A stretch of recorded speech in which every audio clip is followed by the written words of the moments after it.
20세기의 대표적인 기독교 심리학자이자 정신과 의사였던 폴 뚜루니에라는 사람이 있는데, 그가 쓴 글에 이런 이야기가 있습니다. 악성 빈혈로 고생하는 한 여성이 있었어요. 직장 생활을 하고 있었는데 담당 의사가 치료에 힘썼지만 전혀 차도가 없었습니다. 그래서 의사는 환자에게 직장을 잠시 휴직하고 입원 치료를 받으라고 권했습니다. 그리고 일주일 후에 다시 만나기로 약속을 했어요.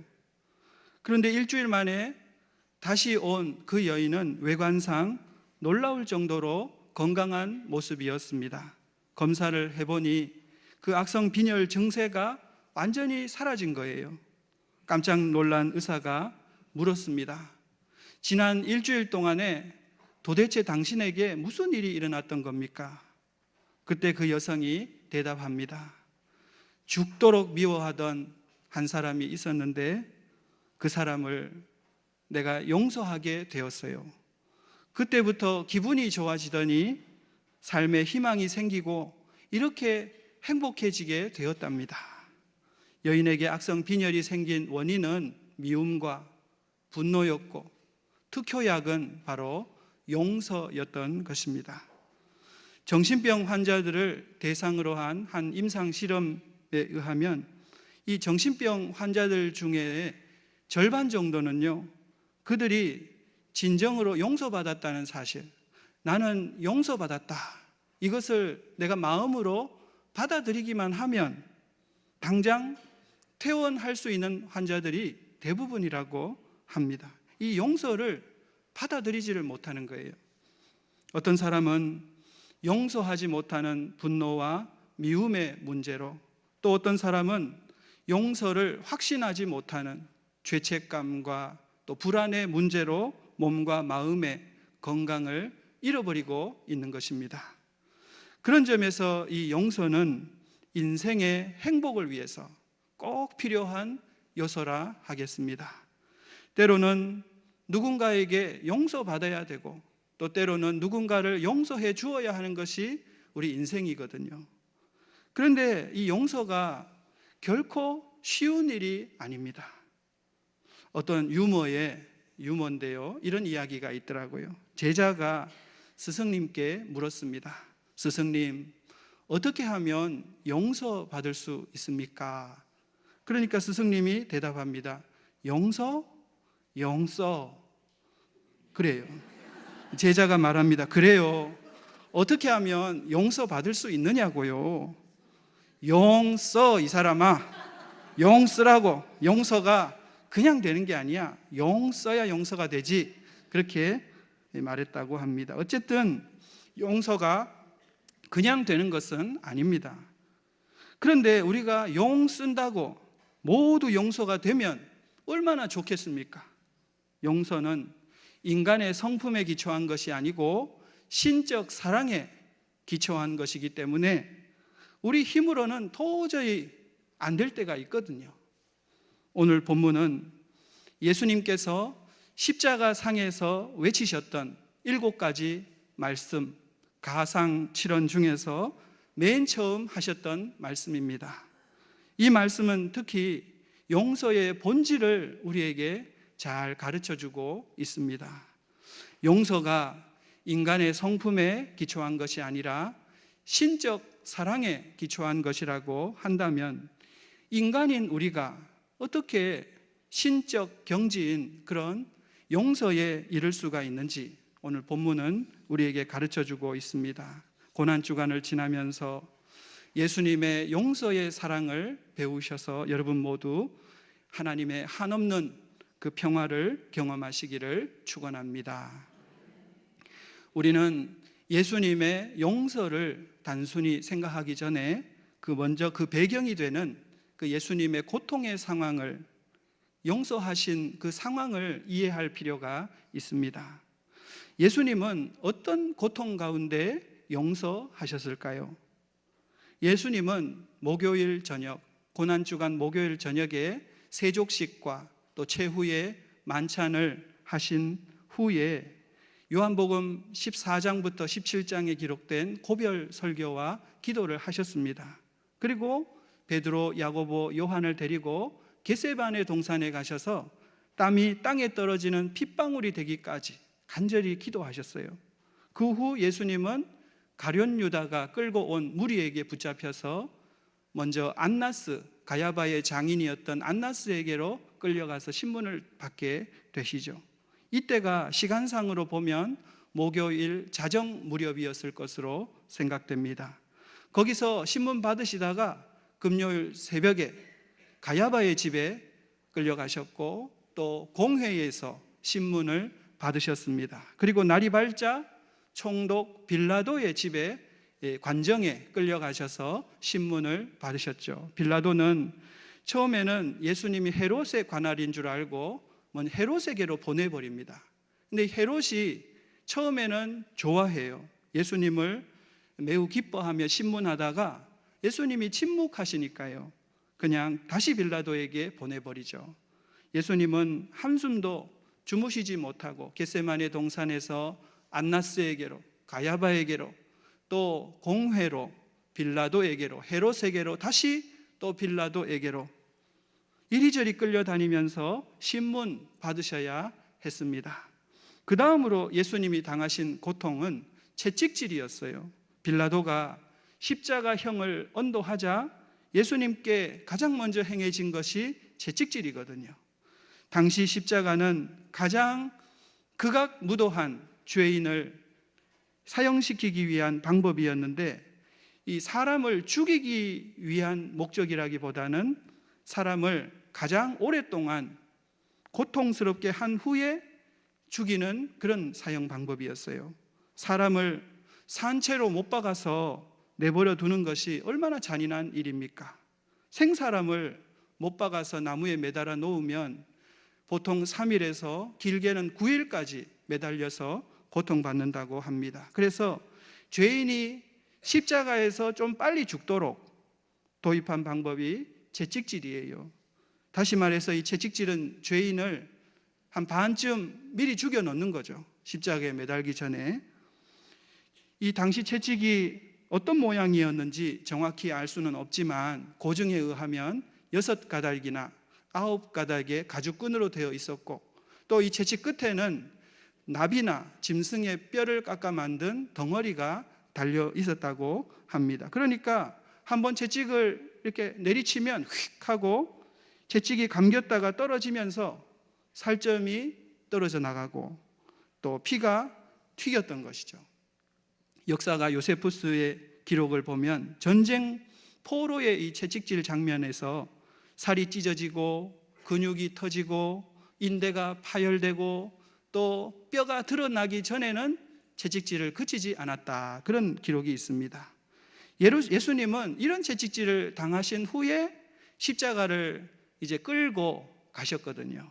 당시 십자가형 죄수에게 행하는 2가지 관례가 있었는데, 하나가 채찍질이었고 하나는 자기가 못 박힐 십자가를 남이 대신 지고 가는 게 아니고 자기가 지고 사형장까지 가는 것이었습니다. 그런데 예수님은 이미 채찍질로 도저히 십자가를 끌고 갈 수 없었어. 로마 군병이 구레네 사람 시몬을 잡아다가 그 십자가를 끌게 한 것입니다. 그러나 그것이 끝이 아니었어요. 예수님은 십자가에 못 박히는 그런 고통을 당하셨습니다. 오늘 말씀 33절을 보면 해골이라 하는 곳에 이르러 거기서 예수를 십자가에 못 박고, 그렇게 아주 짧게 기록이 되어 있습니다. 아주 짧죠. 그러나 예수님의 고통은 결코 짧지 않았어요. 당시 십자가에 사용된 못은 오늘날 기차 철로에서 사용되는 것처럼 매우 굵은 못이었다고 합니다. 그런데 손바닥에다가 못을 박은 것이 아니고 손목에다가 못을 박았어요. 손바닥에 박으면 사람이 매달려 있다가 몸무게 때문에 찢어져서 사람의 상체가 앞으로 쏟아지기 때문에 손목에다가 박았다는 것입니다. 손목은 우리 손이 얼마나 섬세합니까? 이 손으로 들어가는 이 섬세한 신경들이 집중된 곳이 이 손목이거든요. 이 손목에 못을 박을 때에 뼈가 으스러지고 또 신경줄이 끊어지는 고통이 찾아왔어요. 또 예수님을 눕혀서 못 박지 않았습니까? 예수님을 눕혀서 이렇게 못을 박고 구덩이에다가 그 십자가를 쿵 하고 세울 때에 중력 때문에 몸이 이렇게 아래로 쏠리게 되잖아요. 그러면 으스러진 그 뼈마다 못이 마찰이 되어서 극심한 고통을 느끼게 됩니다. 또 채찍질로 이미 너덜너덜해진 그 등은 거친 그 십자가에 닿아서 더욱 찢어지면서 피를 흘리게 되는 것이죠. 그런데 또 사람의 상체가 이 십자가에서 중력 때문에 아래로 쏠리게 되는데, 상체가 아래로 쏠리면 심장이 이 갈비뼈에 눌려가지고 숨을 제대로 쉴 수가 없게 됩니다. 숨을 쉬기 위해서는 본능적으로 이 무릎을 이렇게 구부린 무릎을 이렇게 펴가지고 엉덩이를 들어 올려가지고 가슴을 이렇게 움직여야 되거든요. 그래야지 숨을 쉴 수 있는데, 그러면 얼마나 고통스럽겠어요. 그러니까 이 십자가 사형수는 고통의 무한 반복 속에 들어가는 거예요. 너무 고통스러워서 기절했다가 또 너무 고통스러우니까 깨어나고 셀 수 없을 정도로 이것을 반복하면서 서서히 죽어가는 겁니다. 그래서 십자가 사형수에게 베풀어지는 가장 큰 은혜가 뭐냐? 무릎을 꺾어버리는 거예요. 무릎을 꺾어버리면 아예 못 움직이니까 그냥 상체가 아래로 쏠린 대로 심장이 질식된 상태로 질식사할 수가 있거든요. 혹은 엉덩이에다가 이렇게 버팀목을 놔주는 겁니다. 버팀목, 이렇게 나무 판자 같은 걸 엉덩이에다 놔주면 엉덩이가 그 버팀목을 의지해가지고 이제 힘을 받으니까 가슴을 이렇게 움직일 수 있고 숨을 쉴 수 있게 되는 것이죠. 그러나 그것은 사실 고통의 연장일 뿐입니다. 오늘 말씀 또 34절과 5절을 보면 예수님의 고통에 어떤 것이 있었냐면, 군병들이요, 그 예수님이 고통하는 그 순간 그 바로 앞에서 예수님의 옷을 서로 차지하려고 제비를 뽑습니다. 또 백성들은 구경만 했고 관리들은 저가 남을 구원하였으니 자기도 구원할지어다 하면서 비웃었고, 또 군병들은 내가 만일 유대인의 왕이면 내가 너를 구원하라 그러면서 희롱했습니다. 오늘 이 예수님의 가상 일언은 이런 여러 고통의 상황 가운데서 외치신 말씀입니다. 우리 34절 하시더라까지를 예수님의 가상 일언을 같이 한번 읽어보겠습니다. 시작. 이에 예수께서 이르시되 아버지 저들을 사하여 주옵소서, 자기들이 하는 것을 알지 못함이니이다 하시더라. 아멘. 이 예수님의 십자가의 고통은 밤샘 신문과 또 채찍질과 십자가에 못 박히셔서 뼈가 으스러지는 그런 고통과 또 비웃음과 희롱과 모욕에 있었거든요. 그 고통 가운데 예수님이 어떤 음성이 입에서 튀어나왔나? 우리가 오늘 이 말씀을 예수님의 고통의 상황 가운데 묵상하면 참으로 놀랍습니다. 예수님의 음성은 한숨도 아니었고 탄식도 아니었고 혹은 사람을 향한 저주나 욕설도 아니었어요. 당신을 말할 수 없이 고통 가운데 몰아넣는 그 사람들을 위해 용서를 간구하는 그런 기도였습니다. 이거는 아무리 예수님이라고 하지만 우리로서는 도저히 이해가 안 되는 거예요. 어떻게 아무런 잘못도 없는 자신을 정말 말할 수 없이 고통스럽게 하는, 또 비웃고 조롱하는 그 사람들을 향해서 이런 기도를 드릴 수가 있을까? 또 우리는 예수님의 제자로서 예수님을 닮아서 작은 예수가 되어야 할 사람들이잖아요. 그러면 우리도 예수님을 따라가야 되는데, 이처럼 용서의 사람이 되어야 되는데 어떻게 우리를 괴롭히고 이렇게 해코지하는 사람들을 향해서 예수님처럼 용서의 기도를 우리가 드릴 수가 있겠습니까? 첫째로 오늘 말씀에 나오는 이 34절에서 아버지라는 이 한 단어에서 그 비결을 한번 생각해 보려고 합니다. 예수님이 십자가에 못 박히신 극심한 그 고통의 순간에 처음으로 내뱉은 단어가 무엇인가 하면 아버지입니다. 아버지. 이것은 그 순간에 그 극심한 고통의 상황에서 예수님의 그 시선이 아버지 하나님을 향하고 있었음을 말해줍니다. 예수님은 십자가에 못 박히는 그 고통의 상황에서 하나님 아버지를 바라보신 거예요.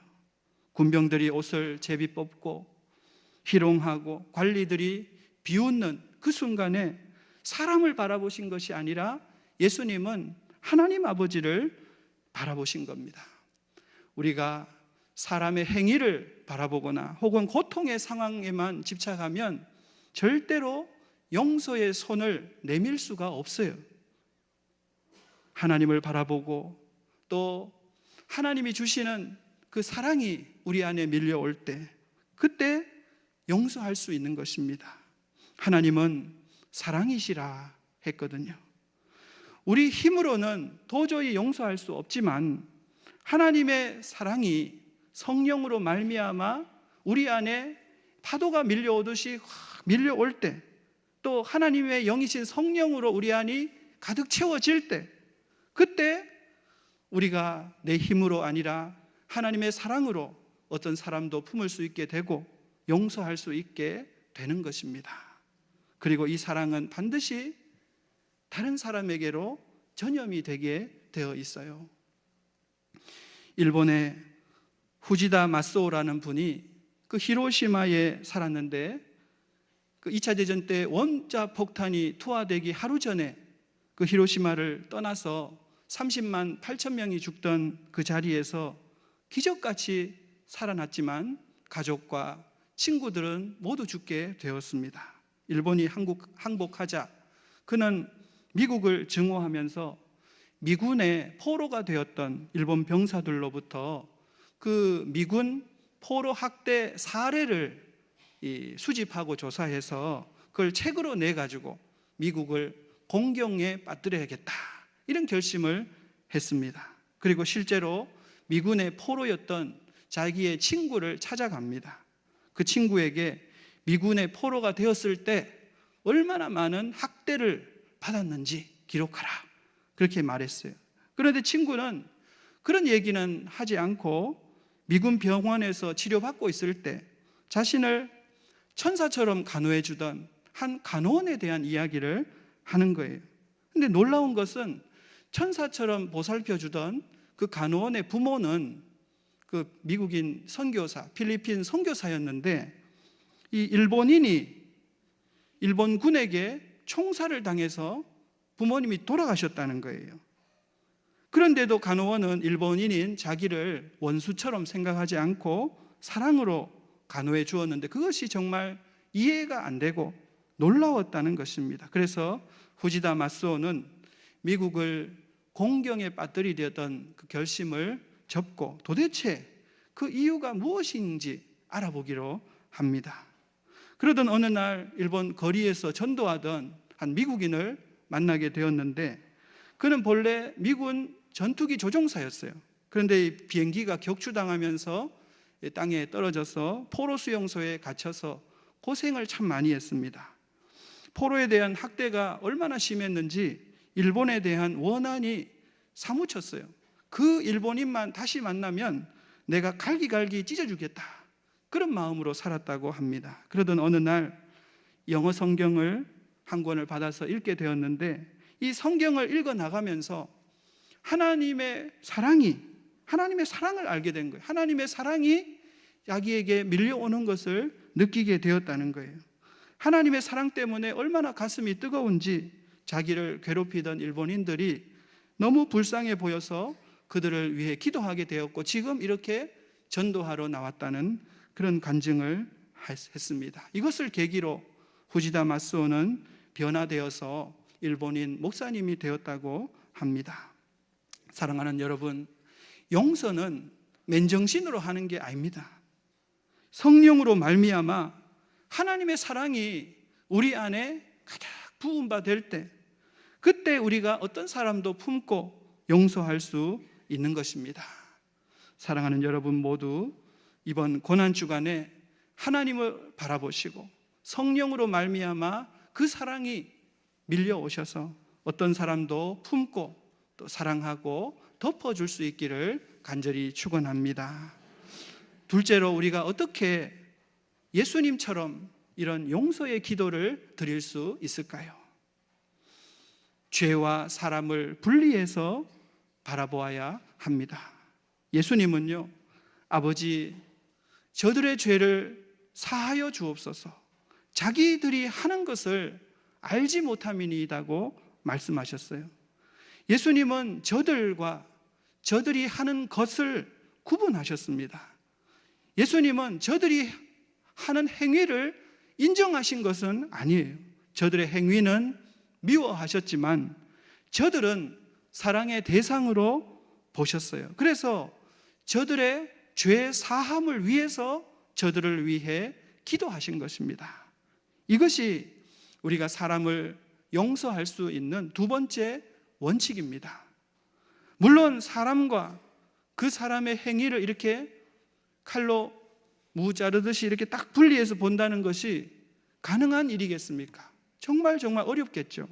그러나 십자가에 달리신 주님께서 그렇게 하셨기 때문에 우리도 그렇게 해야 합니다.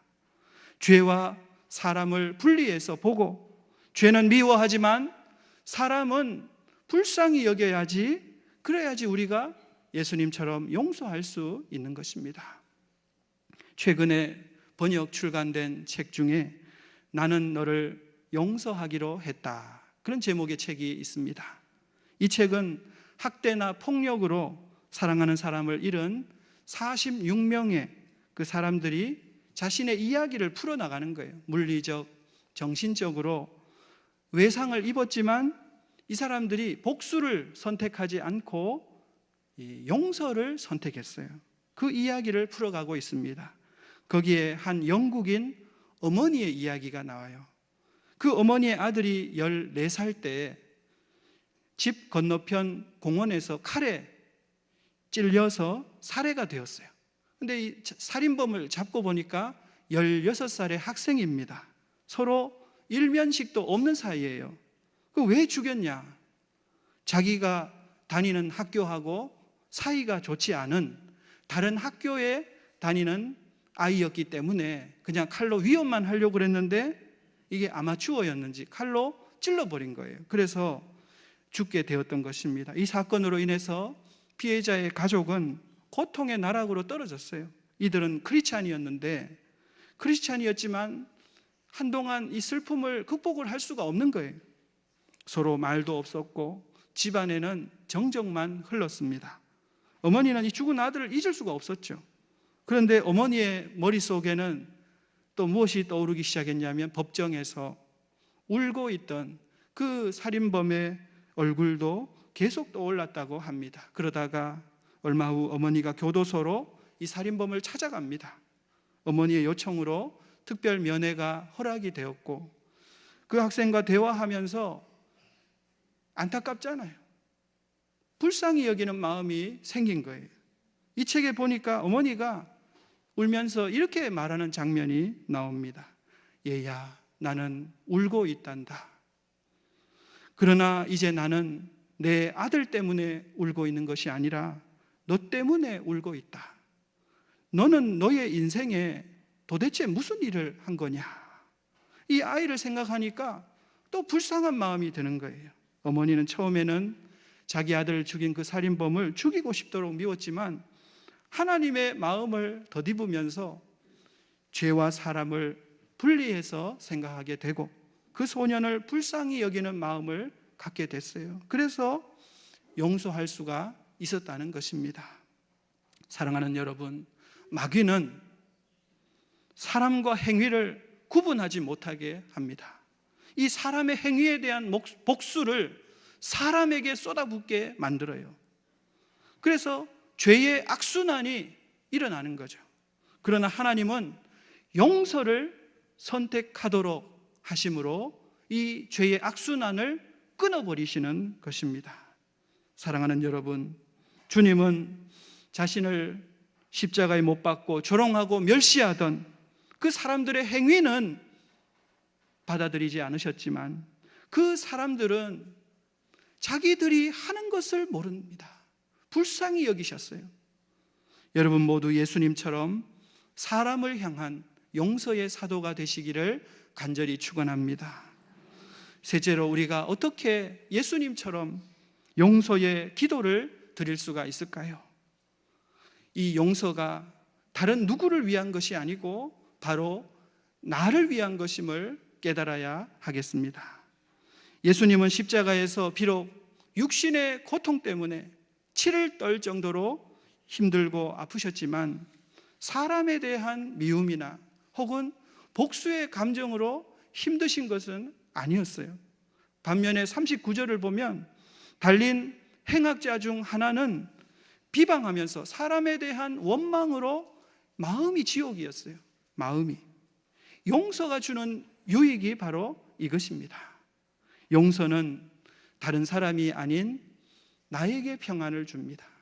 용서는요, 다른 사람이 아닌 나에게 자유를 줘요. 용서는 다른 사람이 아닌 나에게 행복을 가져다 주는 것입니다. 그러나 복수의 감정은 나를 억압하고 미움과 분노의 종이 되게 만드는 것입니다. 어떤 집사님이 계셨는데요, 직장 회식 자리에 참석했다가 자꾸 이렇게 술을 권하길래 끝까지 거절을 했어요. 그런데 화가 난 직장 상급자가 술이 좀 취했는지 이 집사님의 뺨을 이렇게 때리고 말았어요. 처자식도 있고 나이도 있는 사람이 여러 사람들이 보는 데서 이 뺨을 맞으니까 얼마나 창피하고 분했겠습니까? 집에 와서 다음날 회사도 결근하고 분을 사귀다가 결국 회사를 그만두어야겠다 그렇게 결심하고 사표를 내기 전에 교회에 가서 기도를 했다고 합니다. 뺨에 맞은 서러움, 또 분한 마음, 또 직장을 그만두고자 했지만 그만두면 또 뭐하고 살아야 되나 그런 두려움으로 막 기도가 뜨겁게 나왔어요. 그런데 그렇게 기도하는 중에 마음에 감동이 오는데 예수님이 그렇게 말씀하시는 것 같았대요. 너는 겨우 그렇게 뺨 한 대 맞은 것 때문에 그렇게 분하고 억울해하느냐? 나는 모든 이에게 멸시천대를 받고 고난을 받고 너를 위해 십자가를 졌단다. 그러자 자신이 한없이 부끄러운 거예요. 예수님은 침뱉음을 당하시고 저주와 또 모욕과 채찍질과 십자가형을 당하시면서 아무 변명도 하지 않으셨는데 나는 고작 이 뺨 한 대가 무슨 대수라고 분해하고 용서하지 못하고 직장까지 그렇게 때려치우려고 했는가, 그런 생각이 들어서 회개하는 마음이 들고 또 자기를 때린 그 상급자를 향해 불쌍히 여기는 마음이 드는 거예요. 그래서 다음날 이 직장으로 출근을 했는데 그동안 직장에서는 많은 일이 있었던 거죠. 그의 뺨을 때린 상급자가 징계를 받을 처지에 놓이게 된 겁니다. 집사님은 그때 그 사실을 알고 오히려 이 상급자를 두둔하면서 그의 구명을 위해서 힘을 썼어요. 피해 당사자가 적극적으로 나서니까 회사에서도 내리려던 징계를 철회했습니다. 그런데 그 후에 덜 놀라운 일이 일어났다고 합니다. 뺨을 때린 상급자가 집사님의 이 관용과 사랑에 감동이 돼가지고 복음을 영접하고 그리스도인이 되기로 결심을 한 거예요. 뺨 한 대 맞고 한 영혼 구원하게 됐잖아요. 얼마나 복된 일이고 좋은 일입니까? 이 용서 때문에 집사님은 한 영혼을 구원하게 됐고 마음에 큰 평안을 얻게 되었어요. 누이 좋고 매부 좋고. 용서가 그런 거더라고요. 나도 좋고 너도 좋고. 집사님에게 큰 유익과 행복이 임한 것입니다. 사랑하는 여러분, 우리가 어떻게 예수님처럼 도저히 용서할 수 없는 그런 사람도 용서할 수 있을까요? 먼저는 아버지의 사랑이 내 안에 차고 넘쳐야 하겠습니다. 용서는 내 힘으로 하는 것이 아니라 성령으로 말미암아 하나님의 사랑이 우리 안에 가득 부은 바 될 때 할 수 있는 것입니다.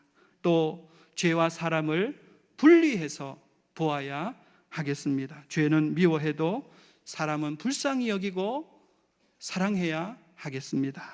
또 용서가 결국 나를 위한 것임을 기억해야 하겠습니다. 용서하지 못하는 행위는 누가 그러더라고요. 자기가 쥐약을 먹고 상대방이 죽기를 이렇게 가만 보면서 기다리는 게 용서하지 못하는 거래요. 쥐약은 내가 먹었거든요. 내가 쥐약을 먹어놓고는 상대방이 너 빨리 죽어라, 너 빨리 죽어라 그러는 게 용서하지 못하는 거라고 그러더라고요. 용서하지 못하는 행위는 상대방을 죽이는 게 아니고 나를 죽이는 것입니다. 여러분 모두 고난주간을 지나면서 용서의 주님을 깊이 배우고 따라가시기를 간절히 축원합니다. 우리 이제 함께 통성으로 기도하겠습니다.